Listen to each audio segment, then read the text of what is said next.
Hello students, today we are going to discuss about environmental chemistry. In this topic, we will discuss about the environment, environmental pollution, and in the discussion of environmental pollution, we will restrict our discussion to the air pollution and water pollution. In this lecture, we will discuss about air pollution. So, before moving to the pollution, first we should know what is environment. So environment, it is the surrounding in which we are living.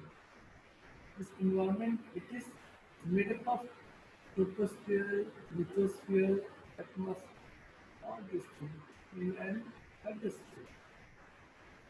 So environmental chemistry is basically the science that deals with the chemical constitution and composition of environment, the inter and interrelationship between the different species present in the environment, and the cause and effect of the changes in the environment on the life cycle of the various species present on the planet. So how the chemical composition, if it changes, then the life is being affected. How these processes of the changes or the interaction can enhance the life. These things are discussed in environmental chemistry.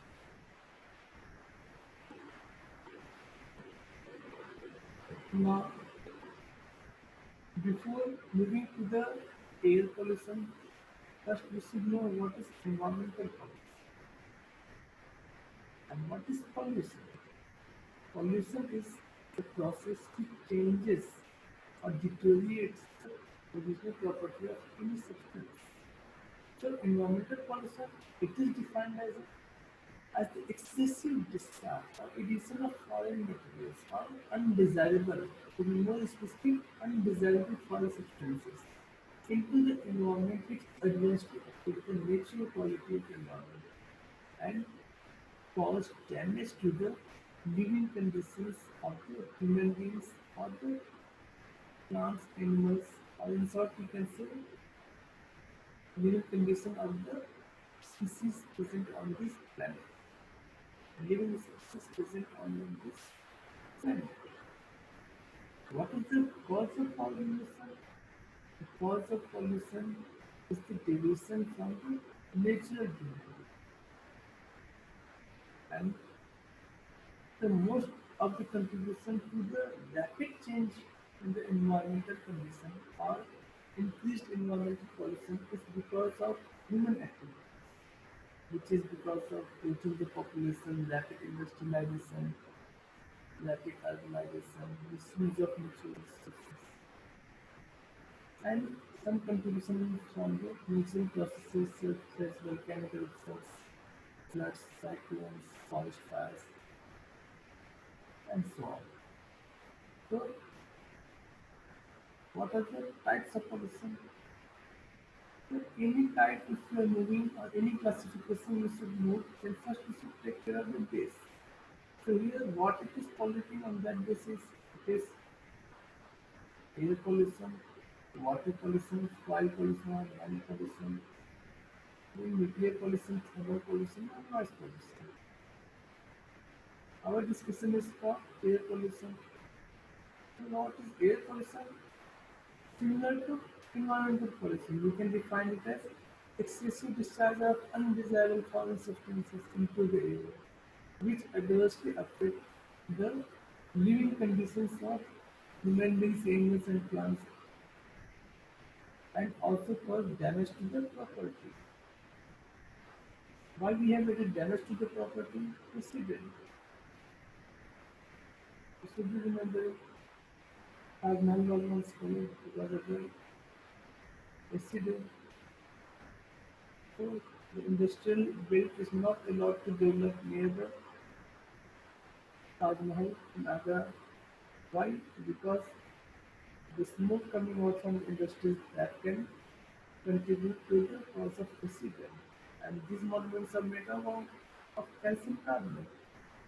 Suppose sulfuric acid forms some calcium carbonate, it will form calcium sulfate, which is not as strong as the resid and gives that lustrous sign as is given by the calcium carbonate or the marble. So, what are the sources of air pollution? So, depending upon the number of people it can affect and the participation of people which are causing this pollution, it can be classified as personal pollution, occupational pollution, and community pollution. Personal pollution is because of the individual activities such as smoking of cigarettes. It is a kind of personal pollution. Occupational pollution is related to the job of a person. Suppose someone is working in coal mines,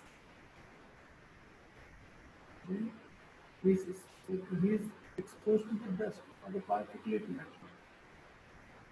He is working in cement industries. So if some pollution, its exposure to a person is because of his occupation, then that is occupational pollution.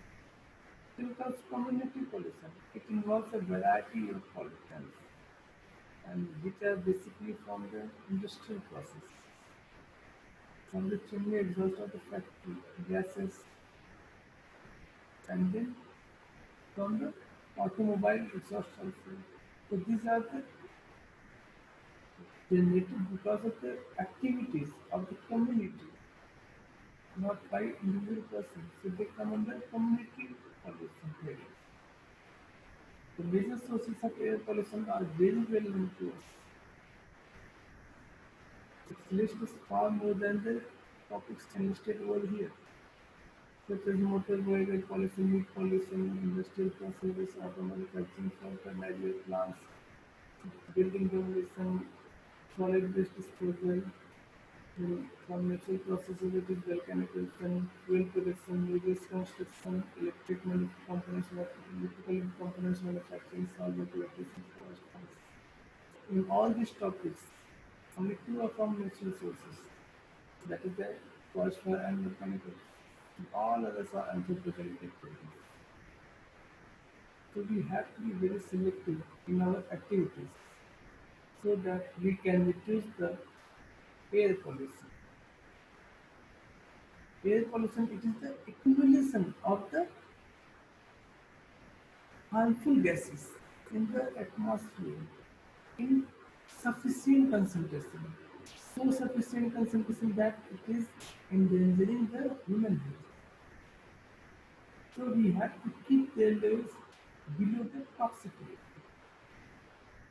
The major six pollutants are the carbon monoxide, hydrocarbons, nitrogen oxides, particulate matter, sulfur dioxide, and photochemical oxidants. Then nitrogen has many oxides, so they are literally called as NOx. It can be NO, NO2, N2O, then sulfur dioxide, volatile organic components, volatile organic compounds, hydrogen sulfide and ammonia, they also act as air pollutants. If we talk about ozone and volatile organic compounds, they can lead to the formation of smog.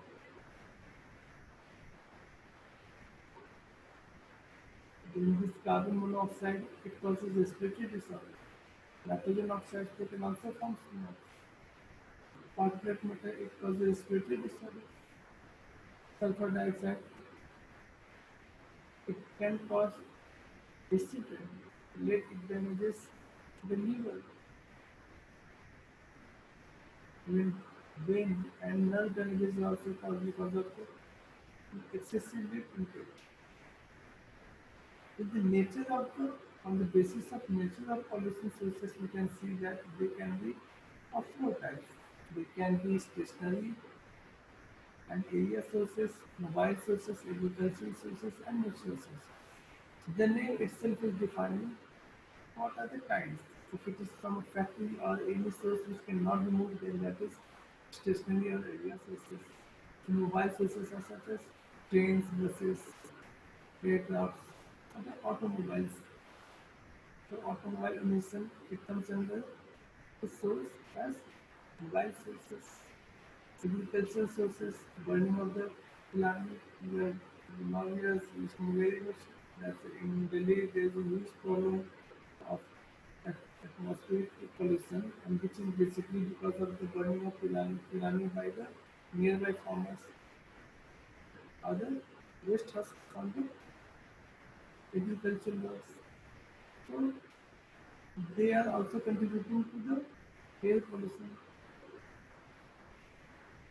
Then, if you further move, then finally come up the natural sources.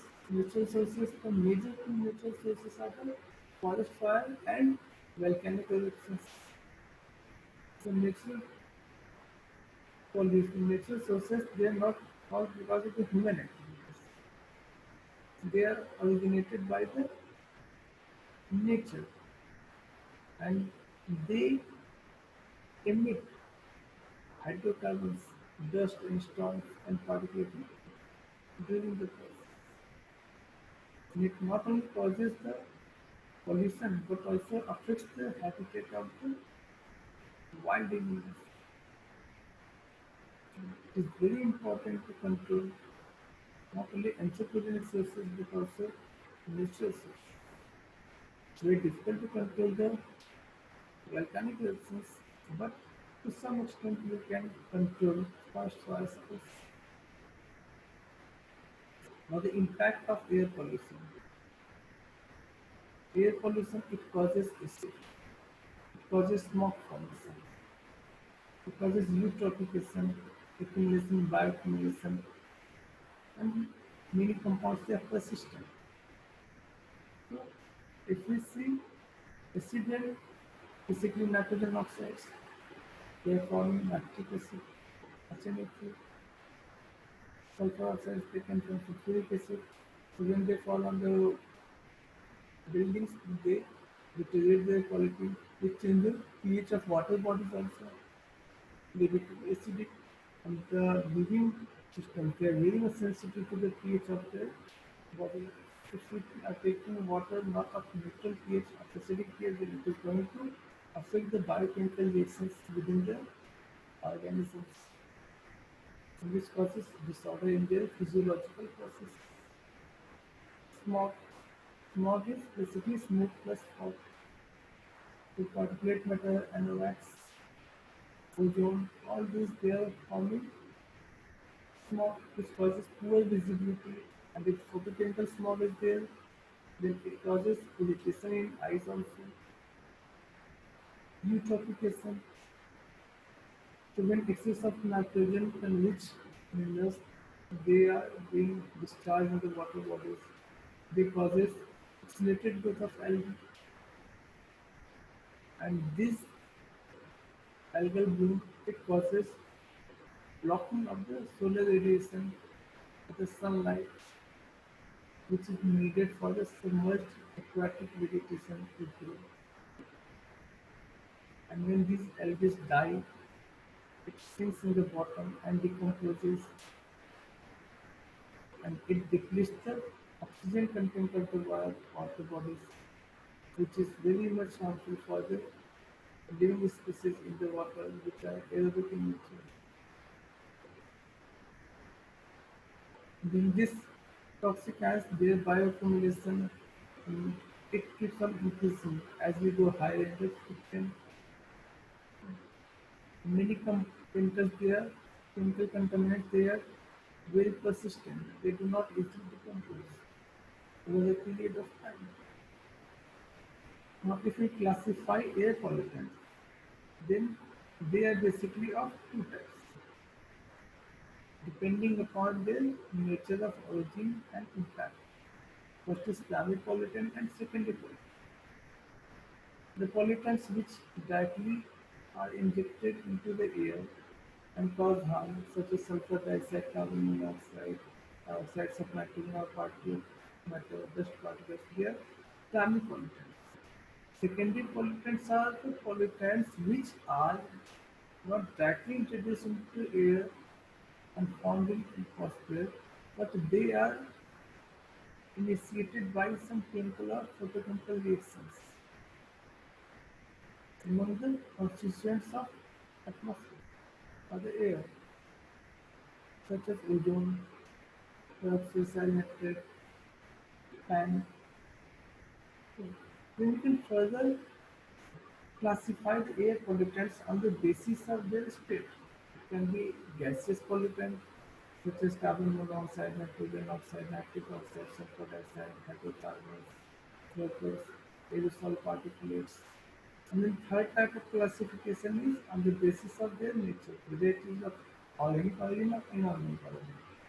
Inorganic origin is the oxides of nitrogen, carbon monoxide, sulfur dioxide, hydrogen sulfide, etc. Organic ones are the volatile organic compounds, hydrocarbons, aldehydes. So we can classify pollutants on the basis of three criteria. On the basis of their nature of origin, we can classify them as primary pollutant or secondary pollutants. Then on the basis of the state, they can be gases or aerosol particulates. Then on the basis of their chemical nature, chemical composition, they can be classified as organic or inorganic. Then here we are having few pollutants where we will discuss their origin and their effect and their control. If you go for sulfur dioxide, it is basically originated because of volcanic eruptions or the combustion of sulfur containing fossil fuels. You can see it in the reactions also. Ill effect is that on human beings, if its concentration is up to 20 ppm or above, it causes irritation in eyes, affects the digestive system. Concentration above 4000 ppm can be very much fatal to the human life.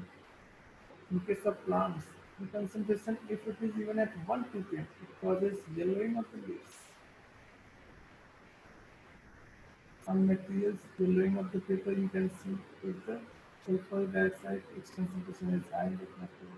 We can control them by allowing to pass the gases containing sulfur dioxide to pass through them to slowly to convert calcium sulfide to calcium sulfate. You can see CaSO3 is converted to CaSO4 and line with this one calcium carbonate and SO2 sulfur dioxide it combines it forms calcium sulfide CaSO2 with further on oxidation at high temperature it is converted to calcium sulfate and it is removed easily. Similarly, carbon monoxide it is produced in massy areas and by incomplete combustion of the fuels or the reactions of carbon dioxide at very high temperature. It causes respiratory disorder. Carbon monoxide has high affinity towards hemoglobin molecule. It forms carboxyhemoglobin and it is very difficult to release carbon monoxide and add oxygen to that particular hemoglobin molecule. So in a way we can say it makes the hemoglobin molecule inefficient to carry oxygen. It can be controlled by using the catalytic converters. Similarly, organic vapors, they are produced from mass areas of petroleum wells and from unburned gases or automobile exhausts. They are very much responsible for generation of photochemical oxidants, alpine, peroxide nitrate, by a series of reactions. They the main source is anthropogenic hydrocarbon pollution in the automobile exhaust. They can be controlled by using catalytic converters. Oxides of nitrogen, they are generated by natural processes, lightning and biological fixation of atmospheric nitrogen. Then in anthropogenic sources, they are because of the internal combustion engines which are operating at high temperature where nitrogen and oxygen are combined. from nitrogen oxides. They can also be controlled by using the catalytic converters in presence of platinum and mildew. Then finally we come at particulate matter. They are also called as PM10 because their size it is found to be around 10 micrometer. So for that reason, there many times you will see PM10 it is written for particulate matter. So they are also having different sources from natural sources such as dust, storm, forest fires, cyclones. I mean, anthropogenic sources there is a long list of human activities which is generating this particulate matter, such as burning of the fuels, municipal garbage, smoking, all the processes in which there is incomplete compression, they are like this, and the generation of dust they are causing the generation of particulate matter. They are causing the respiratory disorder and secondary problems. They can be controlled by using various methods. First one is by using fabric filter. There is a fabric mesh which does not allow the particulate to pass through and saves us from respiratory disorders. The second is gravity suppression, where air is allowed to air, where impure air is allowed to flow through dust settlement tanks. And there, because of the gravity, dust settles down in this chamber, closed chamber, and then pure air comes out. It is closed from surrounding, so it is not getting easily carried away by the air movement. Then there is centrifugal separator, where there is a vortex-like structure where impure air is taken in and it is circulated in the form of vortex. Then due to centrifugal forces, the dust particles they settle down on the wall of the vortex and pure air is coming out. Wet servers are also used where impure air is allowed to ascend through a tower where water is spread from the top. The particulate matter it absorbs water and then it settles down because of being heavier. In case of electrostatic precipitators, the charge is being generated by moistening the waste, and because of the high electric field, there is movement of the charge particles, and that is used to settle down the